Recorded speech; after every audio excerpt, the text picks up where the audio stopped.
बहुत समय पहले की बात है। हिमगिरी पर्वत की तलहटी में बसे राज्य रूपगढ़ में एक सुंदर और बुद्धिमान राजकुमारी रहती थी। उसका नाम था राजकुमारी सौम्या। वो राजघराने में पैदा जरूर हुई थी, पर उसमें घमंड का लेश भी नहीं था।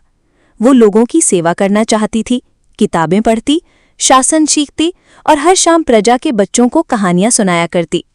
राजमहल से कुछ दूर नदी के किनारे एक चक्की हुआ करती थी। वहां रहता था आरव, एक चक्की वाले का बेटा।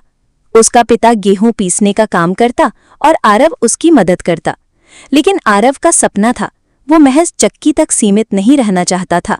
वो पढ़ना चाहता, कुछ बड़ा करना चाहता। एक दिन राजकुमारी सौम्या वेश बदलकर नगर भ्रमण पर निकली। वो अक्सर सामान्य लोगों के बीच जाया करती थी, ताकि उनकी वास्तविक समस्याएं समझ सके। उस दिन जब वो नदी किनारे से गुजर रही थी, उसने देखा कि एक लड़का बच्चों को बैठाकर उन्हें अक्षर सिखा रहा है, मिट्टी पर उंगलियों से लिखते हुए। वो लड़का आरव था। राजकुमारी मंत्रमुग्ध हो गई।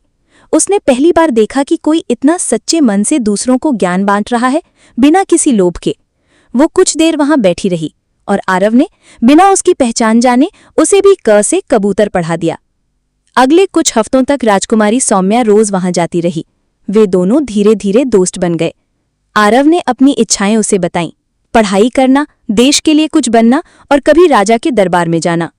सौम्या मुस्कुराई, पर उसने अपनी असली पहचान नहीं बताई।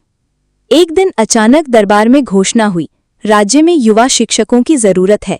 जो भी बच्चों को सिखाने का कौशल रखता है, वो दरबार में अपना परिचय दे। ये मौका खास था। राजकुमारी ने खुद ये योजना बनाई थी और वो चाहती थी कि आरव इसमें भाग ले। आरव गया। उसने दरबार में सभी दरबारियों और स्वयं महाराज के सामने बच्चों को पढ़ाने का प्रदर्शन किया। उसका आत्मविश्वास, उसका तरीका और उसकी सच्ची भावना सबके मन को भा गई।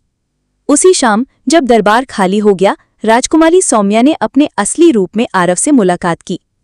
आरव कैकित रह गया। उसे विश्वास नहीं हुआ कि जिस लड़की को वो सौमी कहता रहा, वो स्वयं राजकुमारी है।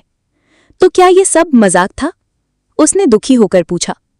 नहीं आरव, मैंने तुम्हारे अंदर वो देखा जो शायद कोई राजकुमार में भी ना हो।